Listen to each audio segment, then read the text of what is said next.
Hi friends, welcome back to our channel Ramya Mandya ಅವ್ರಿಗೆ Kannada vlogs.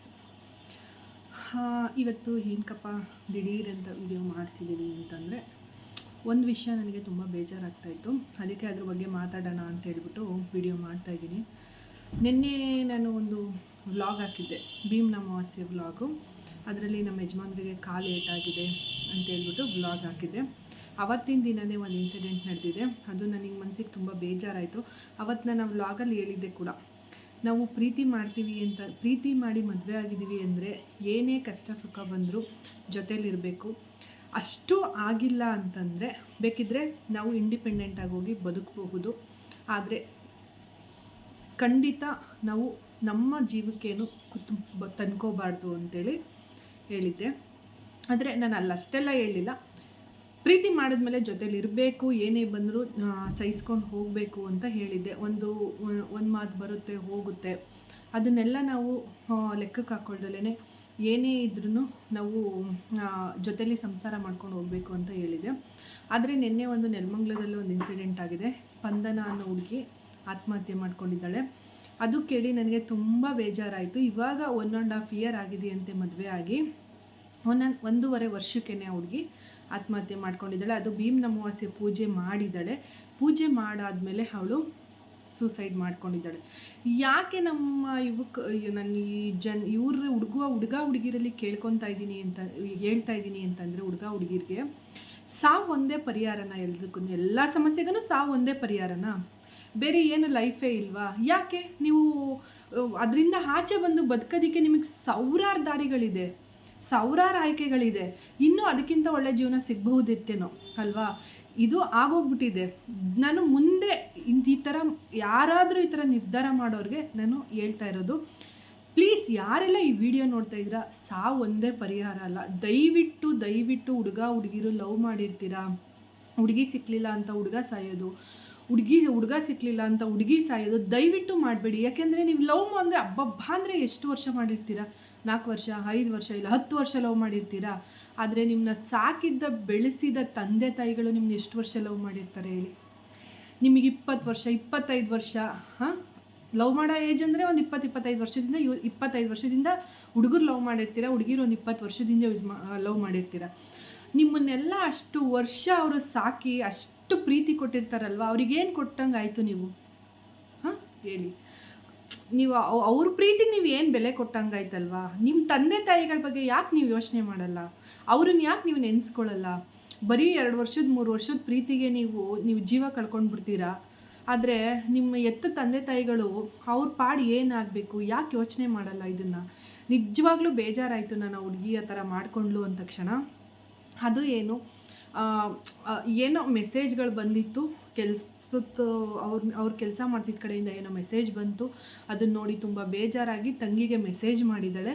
ಹಿಂಗೆ ಅವರಿಗೆ ಕೆಲಸದ ಕಡೆಯಿಂದ ಮೆಸೇಜ್ಗಳು ಬರ್ತಿರುತ್ತೆ, ನನಗೇನು ಅನುಮಾನ ಇದೆ ಅಂತ ಹೇಳ್ಬಿಟ್ಟು ಅವಳು ತಂಗಿಗೂ ಕೂಡ ಮೆಸೇಜ್ ಮಾಡಿ ಅವ್ರ ತಂದೆಗೂ ಕೂಡ ಕಾಲ್ ಮಾಡಿ ಹೇಳಿದಾಳಂತೆ. ನನಗಿಲ್ಲಿ ತುಂಬ ದಿನದಿಂದನೇ ನಡೀತಿತ್ತಂತೆ ಇದು ಜಗಳಗಳೆಲ್ಲ. ಮದುವೆ ಆದ ಒಂದು 6 ತಿಂಗಳಿಗೇ ಜಗಳಗಳು ಸ್ಟಾರ್ಟ್ ಆಗಿತ್ತಂತೆ. ಸ್ಟಾರ್ಟ್ ಆದಮೇಲೆ ಅವ್ರ ಅಪ್ಪ ಅಮ್ಮ ಕೂರಿಸಿ ಎಲ್ಲ ರಾಜಿ ಸಂಧಾನ ಮಾಡಿದ್ದಾರೆ. ಮತ್ತು ವರದಕ್ಷಿಣೆ ಬೇಕು ಅಂತೇಳಿ ಅವನು ಡಿಮ್ಯಾಂಡ್ ಇಟ್ಟಾಗ 5 ಲಕ್ಷ ಅಮೌಂಟು ಕೂಡ ಅವರು ಕೊಟ್ಟಿದ್ದಾರಂತೆ. ಅಮೌಂಟ್ ಕೊಟ್ಟರೂ ಕೂಡ ಜಗಳನ ಮಾಡಿ ಇವತ್ತು ಆ ಹುಡುಗಿ ಸೂಸೈಡ್ನ ಮಾಡ್ಕೊಂಡಿದ್ದಾಳೆ. ಬಟ್ ಅವಳೇ ಮಾಡ್ಕೊಂಡಿದ್ದಾಳ ಅಥವಾ ಇದು ಕೊಲೆನಾ ಇನ್ನು ಏನು ಅಂತ ಗೊತ್ತಾಗ್ತಾ ಇಲ್ಲ. ಇದು ತನಿಖೆ ನಡೆದ್ರೆ ಗೊತ್ತಾಗುತ್ತೆ.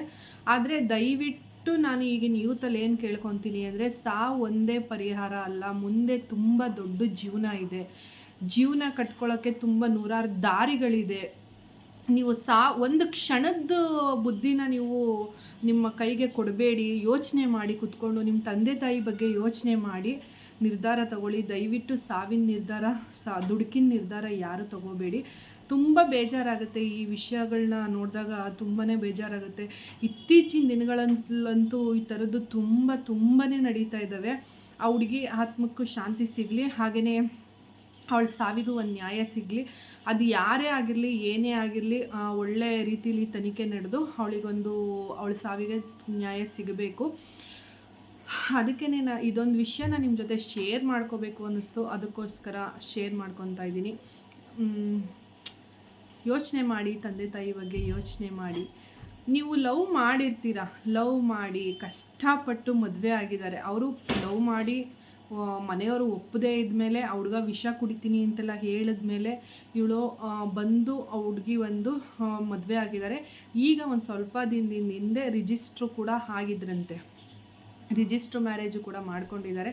ಈ ಎಲ್ಲ ಆದಮೇಲೆ ಸಾಯೋ ನಿರ್ಧಾರ ಯಾಕೆ ಮಾಡಿದ್ಲು ಅಂತ ಗೊತ್ತಿಲ್ಲ. ತಂಗಿಗೆ ಎಷ್ಟೆಲ್ಲ ಮೆಸೇಜ್ ಮಾಡಿದ್ದಾಳೆ, ತಂದೆಗೆ ಫೋನ್ ಮಾಡಿ ಹೇಳಿದ್ದಾಳೆ, ಎಲ್ಲ ಆದಮೇಲೆ ಸಾಯೋ ನಿರ್ಧಾರ ಯಾಕೆ ತೊಗೊಂಡ್ಲು ಅಂತ ಗೊತ್ತಿಲ್ಲ.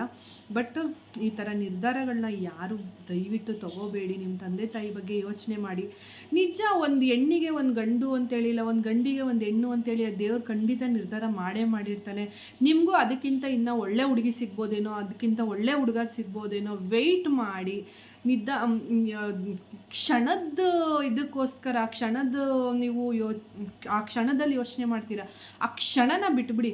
ನಿಮ್ಮ ಮೈಂಡಿಗೆ ಆ ಥರ ಏನಾದ್ರು ಬಂದ ತಕ್ಷಣವೇ ನಿಮ್ಮ ತಂದೆ ತಾಯಿನ ಜ್ಞಾಪಿಸ್ಕೊಳ್ಳಿ. ನೀವು ಇಲ್ಲಪ್ಪ ನನಗೆ ಈ ಜೀವನನೇ ಬೇಡ, ಸಾಕು, ನಾನು ಇವತ್ತು ಏನಾದರೂ ಮಾಡ್ಕೊಂಬಿಡ್ಬೇಕು ಅಂತೇಳಿ ಯಾವಾಗ ನಿಮ್ಮ ಮೈಂಡಿಗೆ ಬರುತ್ತೆ ತಕ್ಷಣ ನೀವು ಅವಾಗ ನಿಮ್ಮ ತಂದೆ ತಾಯಿನ ಜ್ಞಾಪಿಸ್ಕೊಳ್ಳಿ. ನಮ್ಮ ತಂದೆ ತಾಯಿ ಎಷ್ಟು ಕಷ್ಟಪಟ್ಟಿರ್ತಾರೆ ನಮ್ಮನ್ನ ಸಾಕೋದಕ್ಕೆ, ಎಷ್ಟು ಇದು ಮಾಡಿರ್ತಾರೆ, ಎಷ್ಟು ಸ್ಟ್ರಗಲ್ ಮಾಡಿರ್ತಾರೆ. ಯಾರಿಗೂ ಸುಮ್ಮನೆ ಆಗಲ್ಲ. ಆಗಿನ ಕಾಲದಲ್ಲೆಲ್ಲ ಎಷ್ಟು ಮಕ್ಕಳನ್ನ ಸಾಕ್ತಾಯಿದ್ರು, 10 ಜನ 12 ಜನ ಮಕ್ಳುಗಳನ್ನ ಸಾಕ್ತಾಯಿದ್ರು.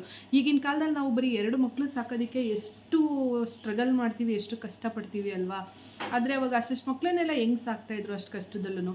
ನೀವು ತಂದೆ ತಾಯಿಗಳ ಬಗ್ಗೆ ಯೋಚನೆ ಮಾಡಿ. ಎಷ್ಟು ಖರ್ಚು ಮಾಡಿರ್ತಾರೆ, ಓದೋದಕ್ಕೆ ಎಷ್ಟು ಖರ್ಚು ಮಾಡಿರ್ತಾರೆ ನಿಮಗೆ ಅಲ್ವಾ. ಯಾಕೆ ಅಷ್ಟೆಲ್ಲ ಖರ್ಚು ಮಾಡಿರ್ತಾರೆ ಹೇಳಿ. ನಮ್ಮ ಮಕ್ಳಿಗೊಂದು ಒಳ್ಳೆ ವಿದ್ಯಾಭ್ಯಾಸ ಸಿಕ್ಕಲಿ, ನನ್ನ ಮಕ್ಕಳು ನಮ್ಮ ಮುಂದೆ ನಮಗೆ ನೆರಳಾಗ್ತಾರೆ, ನಮ್ಮನ್ನೇನೋ ಚೆನ್ನಾಗಿ ನೋಡ್ಕೋತಾರೆ, ನಮಗೊಂದು ಆಸರೆ ಆಗ್ತಾರೆ. ನಮಗೆ ವಯಸ್ಸಾದಂಥ ಕಾಲದಲ್ಲಿ ನಮಗೆ ಆಸರೆ ಆಗ್ತಾರೆ ಅಂತ ನಿಮ್ಗಳ ಮೇಲೆ ಅಷ್ಟು ಭರವಸೆ ಇಟ್ಟಿರ್ತಾರೆ, ಅಷ್ಟು ಕಷ್ಟಪಟ್ಟು ನಿಮ್ಗೆ ಸಾಕಿರ್ತಾರೆ. ಆದರೆ ನೀವೇನು ಮಾಡ್ತೀರಾ, 1 ವರ್ಷ 2 ವರ್ಷ ಬಂದಿದ್ದು ಪ್ರೀತಿಗೋಸ್ಕರ ನಿಮ್ಮ ಜೀವಗಳನ್ನೇ ನೀವು ಕಳ್ಕೊತೀರಾ. ಇದು ನ್ಯಾಯನ ಹೇಳಿ? ದಯವಿಟ್ಟು ಹುಡುಗರುಗಳೇ ಆಗಲಿ ಹುಡುಗಿರೆಗಳೇ ಆಗಲಿ 1 ಸಲ ಅಲ್ಲ 10 ಸಲ ಯೋಚನೆ ಮಾಡಿ. ನಿಮ್ಮ ಆಯ್ಕೆ ಕರೆಕ್ಟಾಗಿದೆಯಾ ಫಸ್ಟು ಯೋಚನೆ ಮಾಡ್ಕೊಳ್ಳಿ. ನಾನು ಒಳ್ಳೆ ಪರ್ಸನ್ನ ಆಯ್ಕೆ ಮಾಡ್ಕೊಂಡಿದ್ದೀನಿ ಅನ್ನೋದು ನೀವು ಫಸ್ಟು ಯೋಚನೆ ಮಾಡಿ. ನೀವು ಟೈಮ್ ತೊಗೊಳ್ಳಿ. ಯಾರೇ ನಾನು ನಿಮ್ಮನ್ನು ಪ್ರೀತಿ ಮಾಡ್ತಾಯಿದ್ದೀನಿ ಅಂದ ತಕ್ಷಣಕ್ಕೆ ಯಾರೂ ಒಪ್ಕೊಳ್ಳೋಕೆ ಹೋಗಬೇಡಿ. 1 ವರ್ಷ 6 ತಿಂಗಳು ಟೈಮ್ ತೊಗೊಳ್ಳಿ, ಅವ್ರ ಬಗ್ಗೆ ತಿಳ್ಕೊಳ್ಳಿ. ಅವರು ನಮ್ಮನ್ನು ಸಾಕೋದಕ್ಕೆ ಕೇಪಬಲ್ ಇದ್ದಾರಾ, ಅವರು ನಮ್ಮನ್ನು ಚೆನ್ನಾಗಿ ನೋಡ್ಕೋತಾರ, ಮುಂದೆ ನಮಗೇನು ತೊಂದರೆ ಬರ್ದಂಗೆ ನಮ್ಮನ್ನು ಕಾಪಾಡ್ತಾರ ಅಂತೇಳಿ ಯೋಚನೆ ಮಾಡಿ. ಯಾಕೆಂದರೆ ಈಗ ಫ್ಯೂಚರ್ನ ಯೋಚನೆ ಮಾಡಲೇಬೇಕು. ಅವತ್ತು ಯೋಚನೆ ಮಾಡೋದಕ್ಕೆ ಸಾಧ್ಯನೇ ಇಲ್ಲ. ನಾನೇ 15 ವರ್ಷದ ಹಿಂದೆ ನನ್ನ ಫ್ಯೂಚರ್ನ ಯೋಚನೆ ಮಾಡಿದ್ದೆ. ಇವತ್ತು ನಾವು ಮದುವೆ ಆಗೋದು 15 ವರ್ಷ ಆಗಿದೆ. ನಾನು ಲವ್ ಮಾಡಿ ಮದುವೆ ಆಗಿರೋ 3 ಇಯರ್ಸ್ ಲವ್ ಮಾಡಿದ್ದೀನಿ. 3 ಇಯರ್ಸ್ ಲವ್ ಮಾಡಿ ನಾವು ಮದುವೆ ಆಗಿ ಅವರು ನನಗೆ ಪ್ರಪೋಸ್ ತಂದಾಗಲೂ ಕೂಡ ನಾನು ಫುಲ್ ಅವ್ರ ಬಗ್ಗೆ ತಿಳ್ಕೊಂಡು, ನಾನು ಟೈಮ್ ತೊಗೊಂಡು 1 ವರ್ಷ ಟೈಮ್ ತೊಗೊಂಡು ನಾನು ಅವ್ರ ಬಗ್ಗೆ ತಿಳ್ಕೊಂಡು ಆಮೇಲೆ ನಾನು ಓಕೆ ಮಾಡಿದ್ದು. ಯಾಕೆಂದರೆ ನನ್ನ ಮುಂದಿನ ಫ್ಯೂಚರ್ ಇತ್ತು. ಯಾಕೆಂದರೆ ನಾನು ಕಷ್ಟದಲ್ಲಿ ಬೆಳೆದಿದ್ದು, ನಮ್ಮ ತಂದೆ ತಾಯಿ ನನ್ನ ಕಷ್ಟದಲ್ಲೇ ಬೆಳೆಸಿದ್ದು.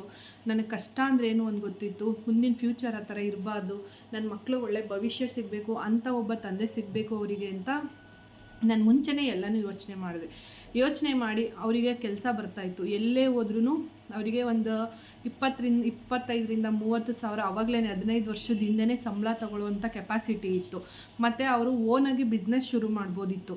ಮತ್ತು ಅವರಿಗೆ ಹೌಸ್ ಇತ್ತು, ಓಕೆನಾ, ಮನೆ ಇತ್ತು, ಎಲ್ಲ ಇತ್ತು. ಅದರಿಂದ ನಾನು ಒಂದು ಸೇಫ್ಟಿ, ನಾನು ಇವ್ರನ್ನ ಮದುವೆ ಆದರೆ ಒಂದು ಸೇಫ್ಟಿಯಾಗಿರುತ್ತೆ. ಆಮೇಲೆ ಅವ್ರ ಬಗ್ಗೆ ನನಗೆ ಒಳ್ಳೆ ಒಪಿನಿಯನ್ ಬಂತು.